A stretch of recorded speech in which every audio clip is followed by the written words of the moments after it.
Hello, everyone. Welcome to another episode of the Trailblazerspodcast. This is Nousheen Mukhtar with you once again. And today we are going to talk about not just digital transformation, but also about how women leaders and mothers are leading within their roles. And you are definitely going to enjoy it a lot. Today, with me is a very wonderful guest who has a very inspiring story and has so much of business acumen, you will be surprised. Her name is Lubna El Bannan, and she is the managing director of PSdigital, leading the international units world over. Hello, Lubna. How are you? Hello, Nousheen. I'm good. How are you? I'm very well, thank you. I'm so glad you made time and joined us today. Thank you for having me. You're Pleasure. welcome. So, tell us more about you, your vision, your career aspirations, how you grew into a managing director. So, my name is Lubna, and I'm the managing director of PSdigital. I've been in the industry for the past 18 years. I've worked on different aspects related to branding, marketing, digital data, automation, and recently AI as well. I've been in the UAE for the past 16 years. So, worked in multiple agencies, multiple companies, multiple consultancies as well. And 8 years back, I have decided I wanted to start up my business. And I got an opportunity to, instead of starting up a business, step in as a shareholder, partner, and a managing director for PSdigital to expand their business from just being in the in Egypt to expanding it to open up a branch in the UAE. And I had this vision and a dream that I wanted to take PSdigital not only to the UAE, but to the GCC and then expand it to all over the globe. So in 8 years period of time, we are today more than 120 employees in the company. We are serving clients across 26 countries all over the globe. Different industries, from international brands to local brands to SMEs to government, semi-government, you name it. Very nice and inspiring as well. Thank you. Is it a lot of work to lead a digital enterprise which is working in so many different parts of the world where there is a lot of cross borders coordination, larger teams? How do you manage? Well, it is a lot of work, but I must tell you, when you have the passion for what you're doing, you don't feel it's a lot of work as much as you just feel you're loving what you're doing. It is a big challenge to manage different clients across different continents, right? Because I work with the Americas side, with the Asia side, and with the EMEA side. And the time zone, I must tell you, is a big pain. So I'd wake up 6 a.m., 7 a.m. Dubai time to take calls with our clients in Indonesia, Malaysia, Thailand, and so on. Yes.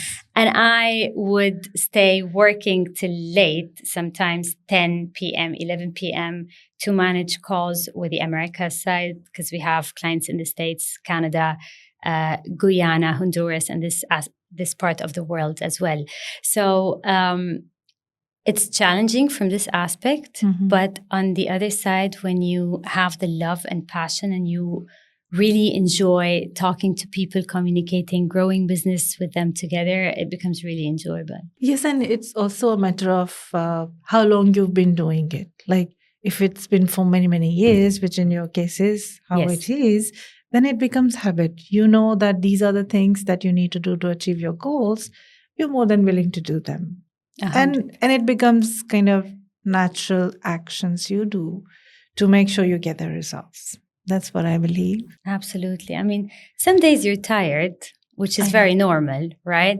And some days you just have the energy to do it on and on again. So it's just finding the balance and making sure that you stay consistent and always have the passion to do what you love. Within your career, how did you prepare yourself for such managerial roles? Were there many steps that you took to make sure that you are empowered enough to become a very impactful managing director? I started working when I was really young. So I was in university, the second year of university, and I started working. So I was actually studying and working alongside. So this gave me a lot of advantage, honestly, because it molded me when I was so young. I was able to communicate with people at work, management, leadership team. I gained a lot of negotiation skills. I was able to manage multiple tasks, obviously, because I was studying and also working.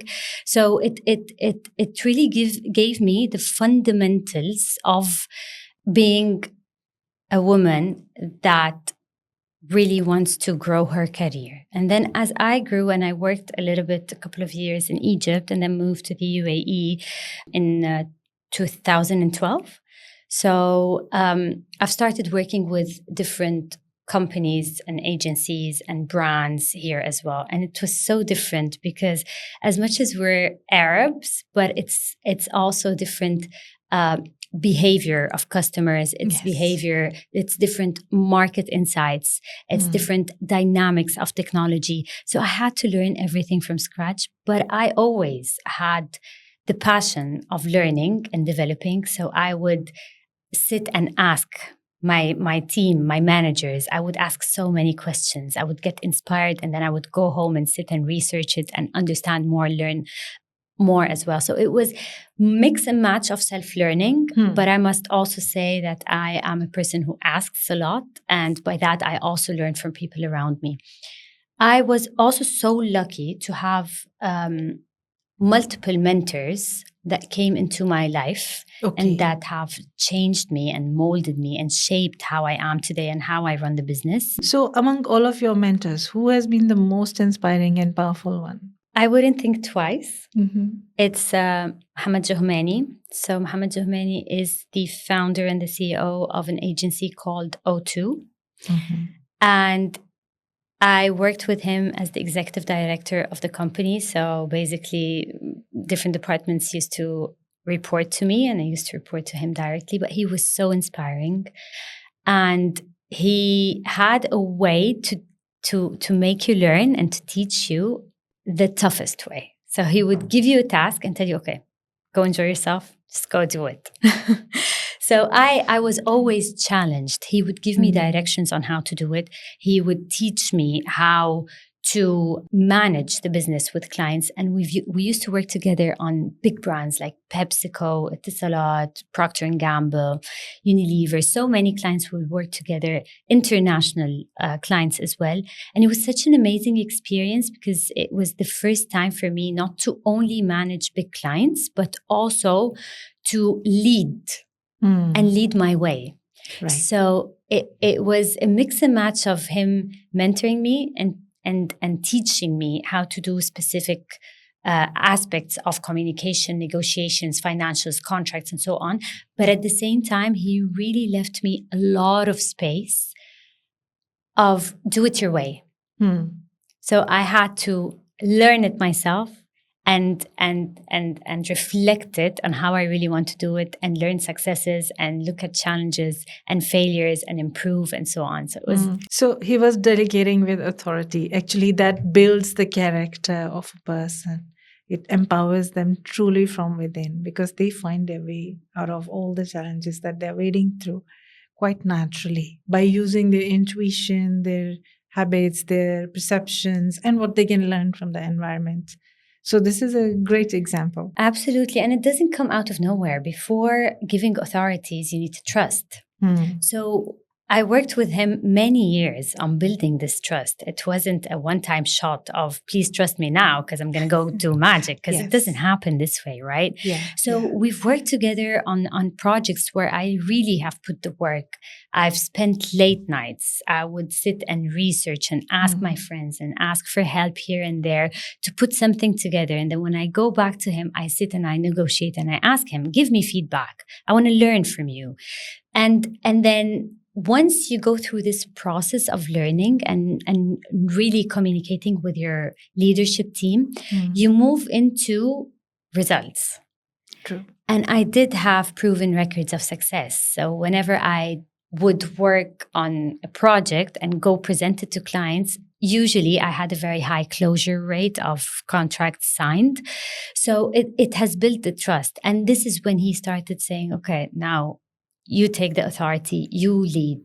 Mm. And this is how basically I grew with him so much. I gave him a lot of credit on how I am today. So a lot of people have ideas and aspirations as well, right? But very few of them can take the leap.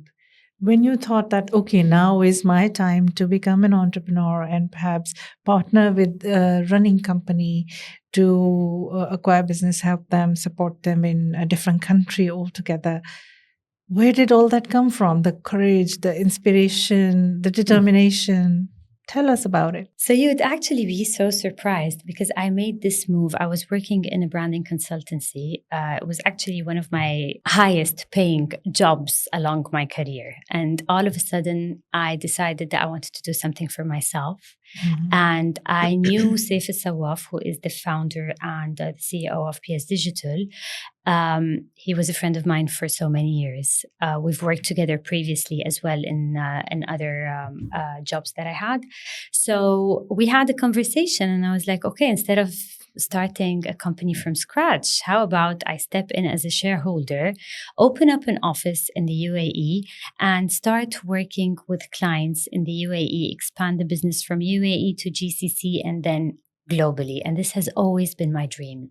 That was a goal I would see every single day in front of my eyes. And I knew that one day I'm going to do it because I really have put a lot of work, long, late nights into this. And it was my passion to reach there. Right. So it was a journey. We're now 9 years in. And it has just been an amazing journey because it was a company that already had its own setup. So I utilized the setup, the experience to expand the business from just being in Egypt because they're headquartered there and they have an office in Alexandria and Cairo. They've been in the market for the past 18 years. They are an amazing team with the right setup, structure, hierarchy of business as well, services. So it was easier for me to step in and take all of this and reflect it in different markets.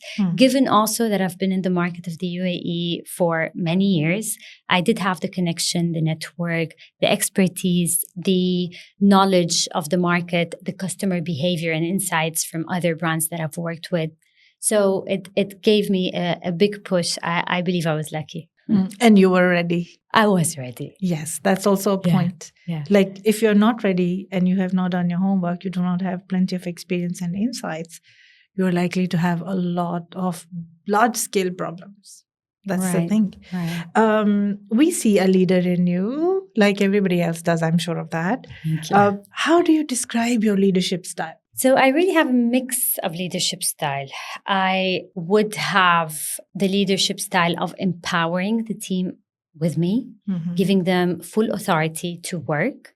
But this is when trust is there. So it takes me a bit of time to trust the people I work with. And it's not because they don't do the job right. It's because I need to spend time mentoring them, supporting them, giving them the right training and development, and taking their hands step by step to make sure that they could go through their own journey, make their own mistakes, and learn from it. So at this period of time, when someone new that I'm working with, I work very closely with them. We put lots of commitment, dedication, and my leadership style would be more about accountability and responsibility. So I'd lead with clarity. I'd say, these are your job description. This is your KPI. This is what you need to deliver. Let me know if you need any help. And I would do a lot of check-ins. But with other people, for example, Dina Salim, who leads, she's the head of client servicing at PSdigital, and I've been working with her for the past 7 years. I just empower her. I always tell her, one day I want you to come and sit in my place because I want to go expand the business somewhere else or open up a new sister company to PSdigital and so on. So there's a lot of empowerment here when it comes to trusting people that you work with. You just want to make sure that you give them the right authority, the right support in terms of team, the right structure in terms of a company with different departments of HR or finance or legal and so on. So you give her the full ecosystem support and you give her the lead and let her go with her way of leadership as well.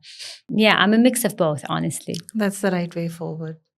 And there's a balance there. It's always Yeah. good to have a balance. Yes, it's always good. People think that some, not everybody. I'm not saying everybody, okay? Some people think that women might not make very effective leaders because they are very empathetic or they're so easy to deal with.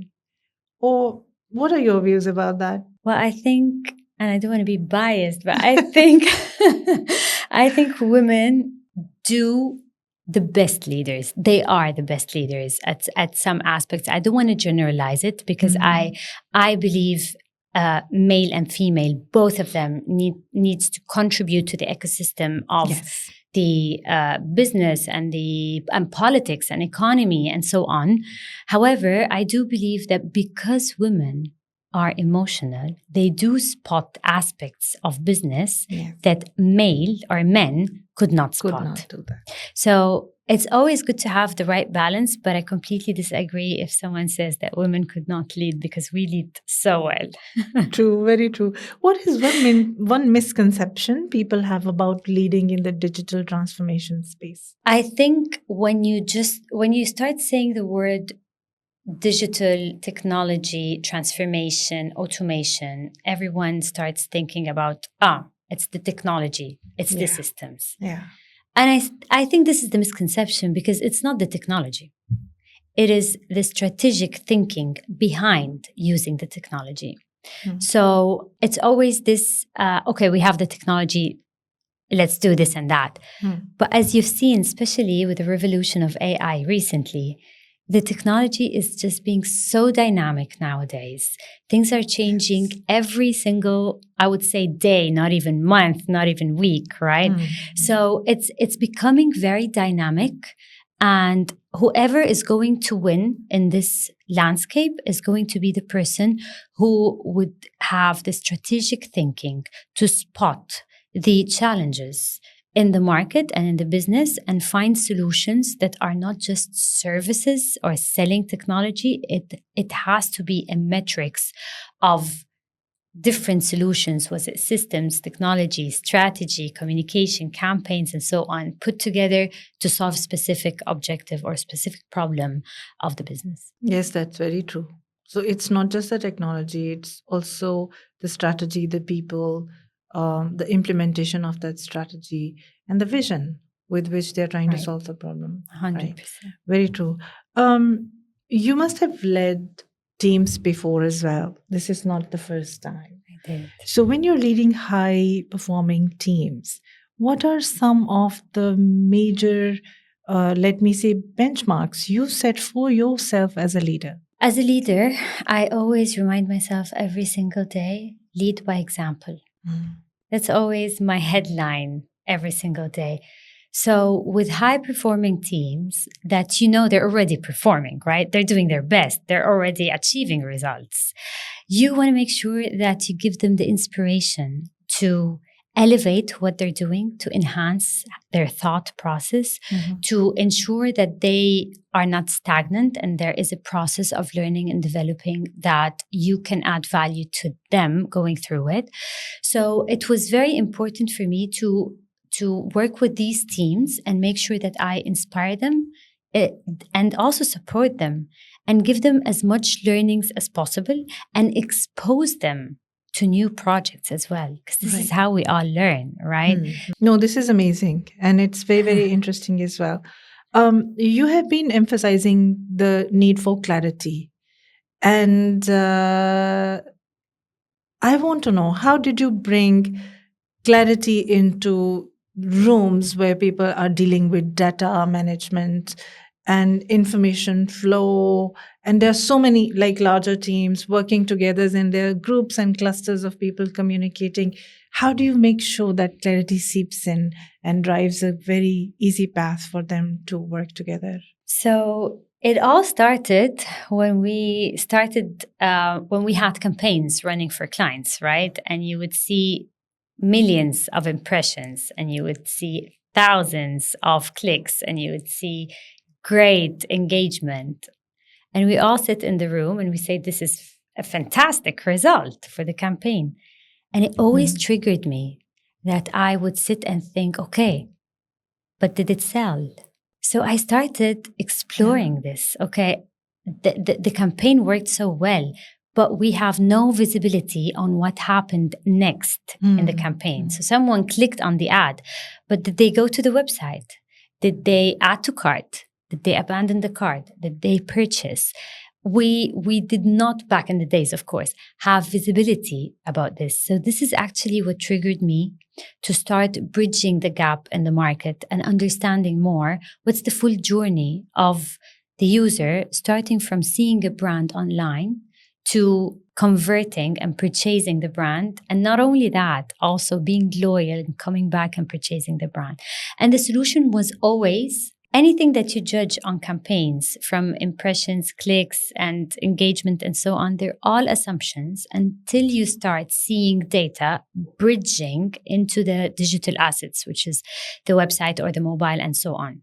Because data never lies. And then when you get to connect all of these assets together and have a complete digital ecosystem that governs how your business is flowing and how it operates, there's no doubt you now can make decisions that you know will grow your business because it's figures, it's numbers, and it's data flowing from one aspect to another.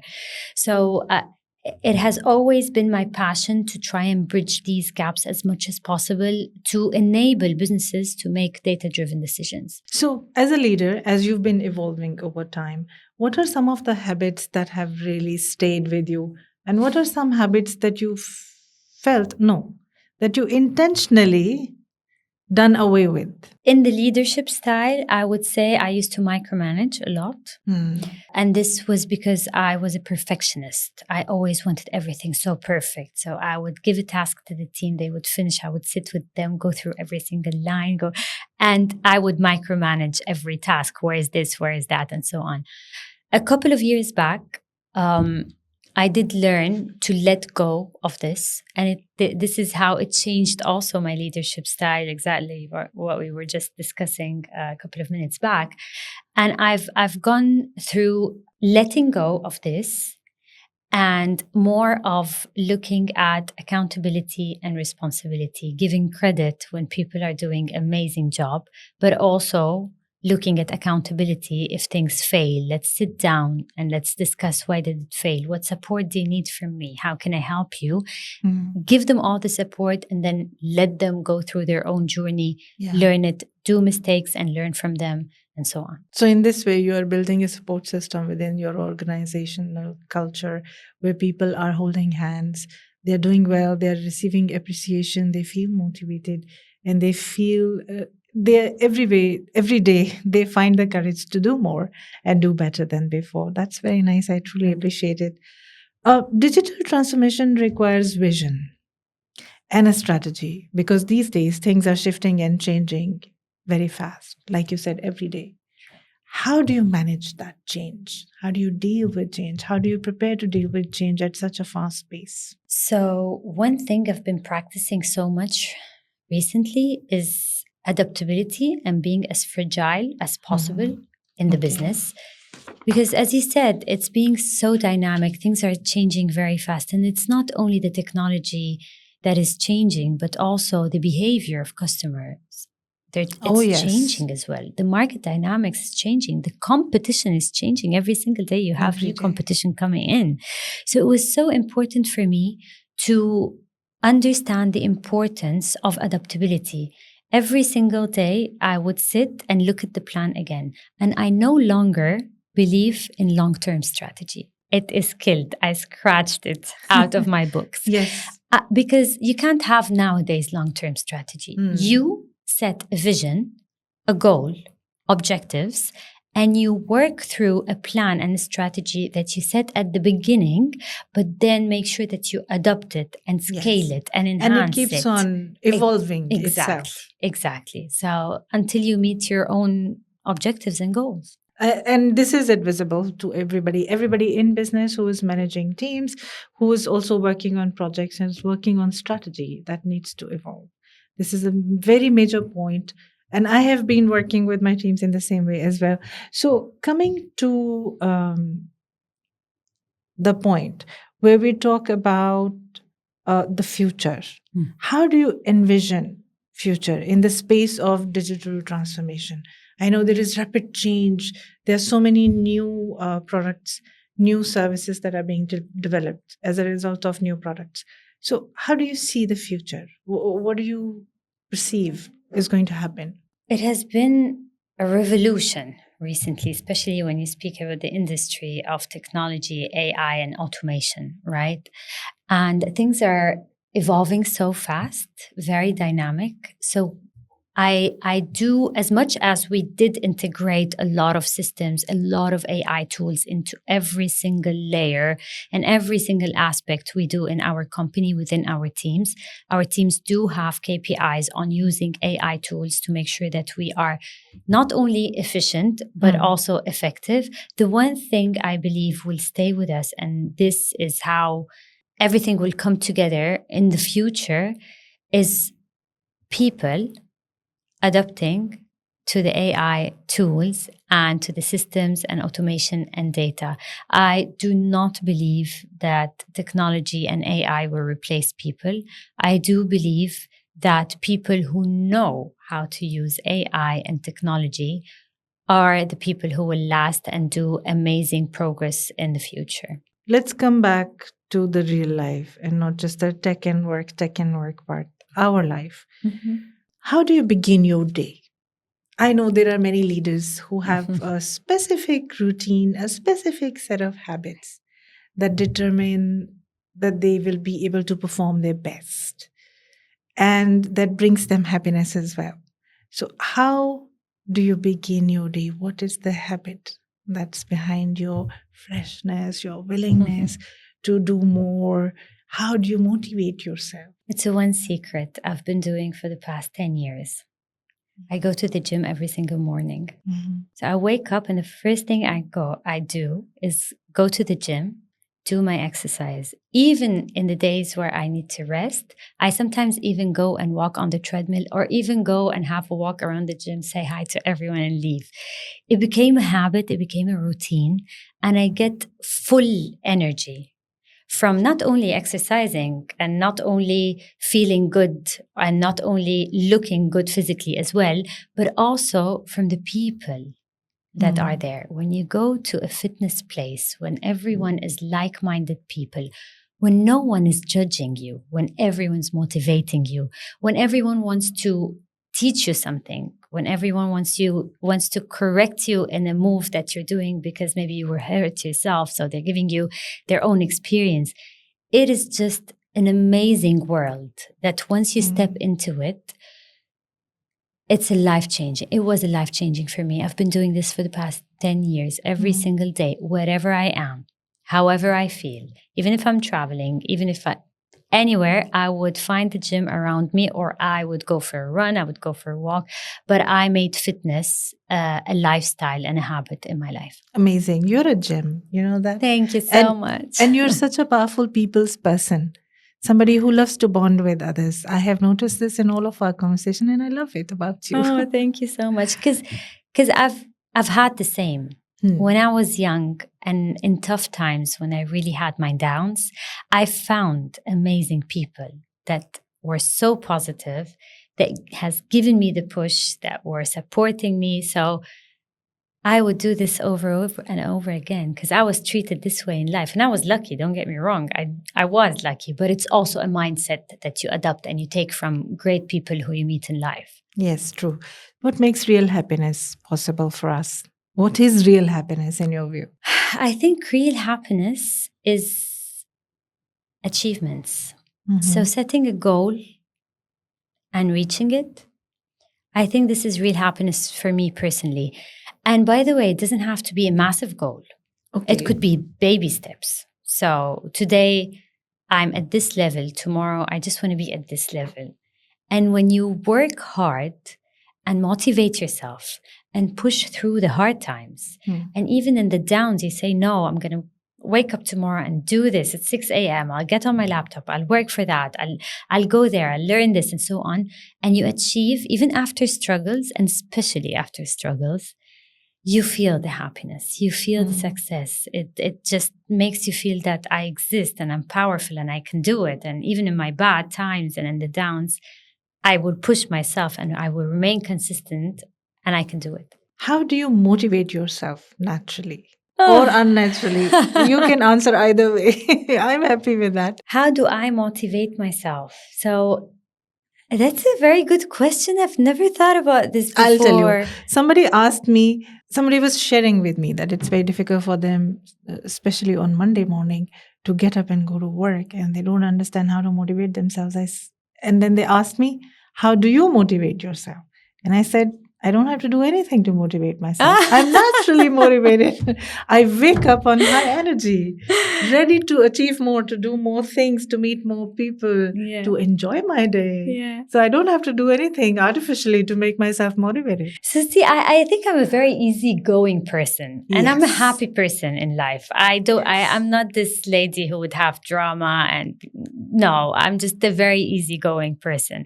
So I would tell you, and it's as simple as that. A cup of coffee in the morning motivates me. Oh, lovely. As simple as that. Yes. I think motivation just comes from inside you, and I enjoy simple things so much. I would love a cup of coffee. That's the best thing I get in my day, a morning cup of coffee. I would enjoy a walk on the beach. Oh, I would love. I would love that. I would love, but not in very high temperature Of regions. course, yeah. I would love to live in a place where the temperature stays somewhere around 22 degrees centigrade, and I can wake up and have a run around the beach. Oh my goodness, that would be lovely. So last summer, my happiness was that I went to Bali. I escaped the Dubai summer and I went there for 7 weeks in Bali. Wow, you're lucky. The entire summer. And it was such a motivational period of my life because I was working. It wasn't a vacation. I was working every single day, and it was so difficult with the time zone as well, very challenging. But at the end of the day, I knew that I will be walking on the sand every single day, touching the grass, connecting with the nature. Yes. And this is happiness for me. It revives the spirit. Honestly, Big time. I can take time off for 4 days maximum, not 7 weeks. But that's amazing. Yeah, but I was working, so it wasn't even time off. So it was a time that I dedicated to go and explore a new city. Okay. It was a time, it's a big fitness scene there. So for me, it's my passion. So it was a time for me as well to connect with like-minded people in the fitness industry and train with them, learn more stuff there. And because I work in technology and in digital and I can work remotely, so I was also able to spend the 7 weeks working and growing the business while I was there enjoying life and summer and beach. And Awesome. So what is one piece of advice you'd give to emerging entrepreneurs today? So there are so many, but if I may state one is just start. You don't have to perfect everything. You don't have to have the answers for every single question. You don't have to have the experience for everything. If you have the passion for something that you love and you want to expand and do it and be an entrepreneur and build a business, start somewhere. And then perfect along the way. Yes, that's a lovely message. Very true. Many people hesitate from taking the first step because they're not sure of what the outcomes will be. And they're worried that whether it's a right decision leaving what they've been doing for so many years and moving forward to do something else. But yes, you're absolutely right. Just build your courage, take the first step, and you're good to go. Things will evolve. There will always be risks in life. Either you have a corporate job or you're opening your new business, there's always risks in life. You will have to just maneuver and, work around things and go through your challenges. And it's a part of your experience. But you just have to start and remain consistent every single day, push through. And if you have the passion, that would definitely take you to places and success. Yeah, great. Thank you so much. This was lovely. I truly enjoyed my conversation. A lot. I did too. Thank you so much, Nousheen, for having me. A lot of positive energy between us. You. That was fabulous. That is so true. Thank you so much. And thank you for empowering women. Thank you for all what you do with the Impact Global Awards and all your podcasts. It is amazing how you're building a community that is bringing women together and empowering them to definitely have a space and a safe environment to express and talk and build connections and do business as well. So thank you for that. Thank you so much. I'm very happy we met. Thank you. Same here. Thank you. My pleasure.